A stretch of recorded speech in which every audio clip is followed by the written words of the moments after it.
which is basically a top backup. You know, Hmm. you know what I'm saying? And Yeah. then you got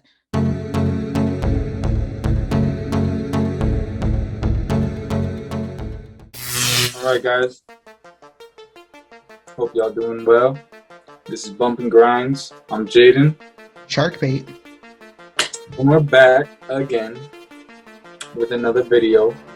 We're gonna be talking about Cam Newton re-signing on a one-year, $14 million deal back with Bill Belichick / Patriots.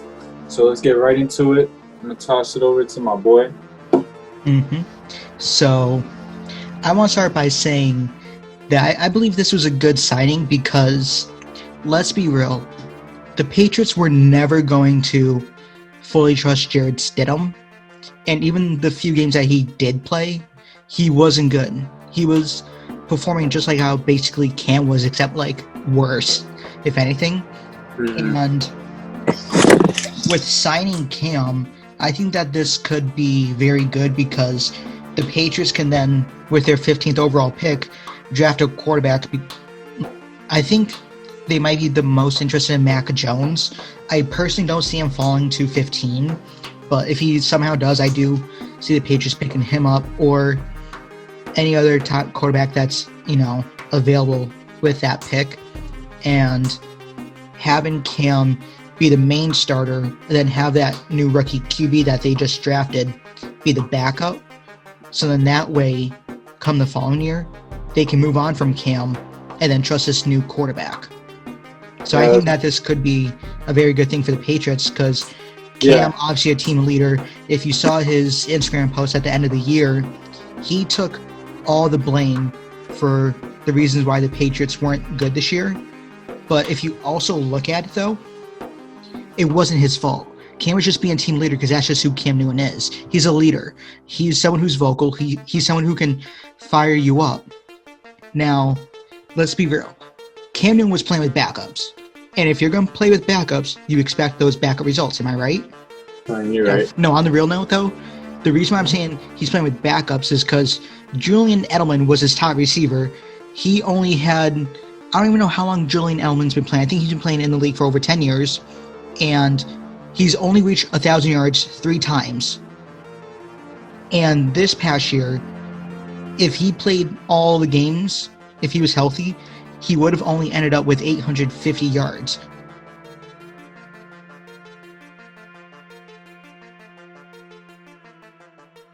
Which is basically a top backup, You know what I'm saying? And then you got, who was it? Like Demir Bird and Jacoby Myers. Yep. They got 700 and 600 yards. And I think, if anything, one just missed one game, and then the other played all 16. So think about it. Cam Newton played with 3 backups, and then their top running back was out. Sony Michel got demoted. Yep. So, which is crazy because when he was drafted, he was like one of the top running backs in the draft, and I think he did have a couple 1,000-yard rushing season. I may be mistaken on that. I think a lot of people are also underestimating Bill Belichick because they were probably taken back by him re-signing Cam Newton. But I think that's a huge thing because we're talking about Bill Belichick. He is a no nonsense guy, no patience for BS. He's not with the chit chat. He only expects results, and that's it. So for me, that's a really big thing. I think that speaks really loud, the fact that he re-signed Cam Newton on a one-year deal. That shows and speaks volume because it shows that he believes in Cam Newton. It shows that Cam Newton showed him things not only on the field, which was a sample, like not that big of a sample size, but enough of a sample size for Belichick to be like, you know what, I'm gonna give him a one-year deal, a $14 million contract. Now, $14 million, it's not a lot, but that's a decent amount of money. $14 million for one. So obviously he believes in Cam Newton, not from just being able to play, but as far as like great energy in the locker room, a team leader, like you said. just somebody that comes into work every single day, that's going to give 100%, that's going to, galvanize the troops, that's going to, lead by example, all that. That's what Bill Belichick wants in quarterback. And Tom Brady represented all those things. And he sees I'm not saying Cam Newton and Tom Brady are the same guys, but he sees those similar things that Tom Brady had in Cam Newton, So I think that was also a really big part of the reason why Cam Newton was resigned, because Bill Belichick personally liked what he saw, wanted him back, and expects Cam Newton to take a bigger step, because they're already making these moves. They're trying to get him weapons. It's not like a big splash like he got like Kenny Golladay or anything, but it's quality players, that can be, worked with, and that can produce even more on the field with the right system, the right coaching staff. And I feel like Cam Newton can really have success this upcoming season with these free agency moves, with the offensive line, the offense in itself, a couple key pieces on defense. Mm-hmm. So I can see Cam Newton being real successful, and I still think Bill Belichick will draft the quarterback, because he also knows that in the back of his head, like, okay, well, Cam Newton's not going to be, in the future. Like, he wants to have a young quarterback that he can build, have his own, like, prodigy, you know what I mean? And personally, for me, I think Mac Jones could really excel in the Patriots system, just because he came from Alabama. And if you notice, Nick Saban and Bill Belichick, they're almost like the same guys. The way that they conduct themselves, the way that they handle business on and off the field, like, they're just no-nonsense guys. And personally, Bill Belichick likes guys from Alabama, because those players have already been in a similar system where it's just like all we care about is having fun but winning on the field. Like no fucking goofing off, going half in, half out on practice plays. Like, no. You give 100% and you have fun doing it. It's like that type of shit. And personally, I think Mac Jones would be a great fit with the Patriots. And I saw the pro day that he had, and that dude was throwing bombs. I think he ran like a 4.83 on the 40-yard dash. So he's got some athleticism. He's definitely quicker than Tom Brady ever was as a rookie. I think he ran like a 5-something. But I'm definitely not saying Mac Jones can become the next Tom Brady, or he is similar to Tom Brady, but just the way that they're pocket passers, he's a little bit more mobile. Mac Jones came from a system that's very similar to the Patriots system, and he would be going to a coach that's almost like Nick Saban, but not really Nick Saban, but you know what I mean? Like two different people. Honestly, I wouldn't be surprised if Bill Belichick, and I don't think he's going to go out of his own way to trade up for Mac Jones. If he's there, he'll be like, all right, I'll take him. I'll steal him, all you bitch asses. Thank you. You guys are going to be sorry. You know what I mean? I can see that. I think he would trade up, because if you know Bill Belichick, and I'm not saying personally, but if you know him with his draft, he's not a good drafter. Let's be real. Huh? He's not the best drafter. Well, I wasn't going to say that. Yeah, I mean, that's partly true, too, because, he messed up with N'Keal Harry, and I'm sure they could have gotten a DK Metcalf. They could have gotten, I was just going to say that he's really not the type that's going to trade up, you know what I mean, for a guy in the If anything, he'll trade away to get something. He'll trade back, and that's only if the player that he wants is kind of close, where he can be like, I'm going to trade back, I'm gonna roll the dice, and maybe he'll still be there, but I can honestly see them staying put at 15 as long as Mac Jones is going to slide to them. But after his pro day, it might have risen his stock draft. Somebody's going to get him within the top 10, top 15. Yeah, because some people I talk to, they're always like, Mac Jones is in the top 15. And I'm like, or no, he's not top 15. They keep saying like he's not top 5 or top 10. It's like, he kind of is. He was a Heisman. I mean, granted, though, like, I won't say. I always say, well, Lamar was, a Heisman winner and then a Heisman finalist in back-to-back years, and then he was, a late first round.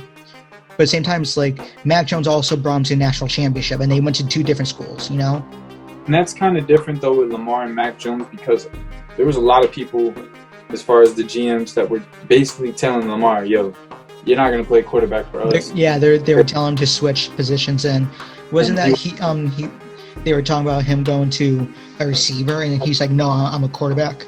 Yeah. And he was asked that and stuff. So that's real different because Mac Jones couldn't play any other position, in my opinion. Maybe tight end, but he's a quarterback. He's a pocket passer. He's definitely not top 5, top 10, top 15, sure. Top 20, sure. But he's gonna go. And there's teams that do need quarterbacks too. That's why I'm saying like he can be a top 10. I'll tell you this: he's going outside of top 5. I'll be surprised if he goes top 5 if somebody really picks him over Justin Fields or picks him over Trey Lance. Honestly, I like Mac Jones more than I like Zach Wilson. That's me. Guys, if you really disagree with that, please leave a comment down below and give me your reasoning why. On the defense, the Patriots are missing 3 or 4 key guys. Kyle Van Noy went to the Dolphins that year. A few guys decided to opt out because of the pandemic. I don't think YouTube's going to allow that, so I said pandemic. Yeah. And the offense was just really kind of a mess, with the receivers and then the running back situation. So I think this is a good move for the Patriots, for Bill Belichick. And if they do end up getting a quarterback, Mac Jones, Trey, I think those are top 2 guys who I think are going to be who, if anything, are going to slide to the top 15 to the Patriots. So, again, I think... And isn't Trey Lance kind of more of a mobile? Yeah, he's a dual threat. So then, if anything, they could always get Trey and then have him sit under Cam Newton, and then, again, you still have the playbook still wide open, which is one of the benefits that I always kept saying when Cam Newton signed, is that Cam Newton isn't just a thrower. He's not a pocket passer. That he's also a mobile quarterback who can take off at any given moment. And we've seen that over the past few years where he's gotten over 500 yards, I'm pretty sure, in almost all of his seasons. So, yeah. I just don't know if Trey Lance is going to slide all the way to the Patriots. You know what I mean? Because you have Carolina. Well, he's a hit or miss. So he's either a mid or a late pick. Some would argue that. Well, you got to remember, he's also from North Dakota State, and that's not a big school. Right.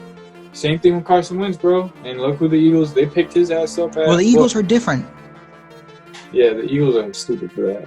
But look, exactly. Bill Belichick isn't that stupid. He makes poor decisions, but he always has a plan. He's not the guy who just says, I'm settling on this guy more specifically, and this guy is going to do good, and we're going to keep him for, 5+ years. But Bill Belichick is like, okay, you get 1 year to have your learning season, but then the following year you're going to pick it up. If not, you're out. Or even if you're supposedly a star player, that he gives you that 1 year. It's like, figure it out. If not, you're out. Right. And I was just gonna say, because Trey Lance, he might even go to Denver, bro. He might even go to the Broncos. Leave a comment down below if you guys want any other topics that you want us to discuss over. And, give us your opinions and stuff on these topics that we talk about, man. And show some love by leaving a like, subscribing, comment, all that jazz. You already know what it is. I'm Jaden. I'm Sharkbait. Bumpy grind. See you next time.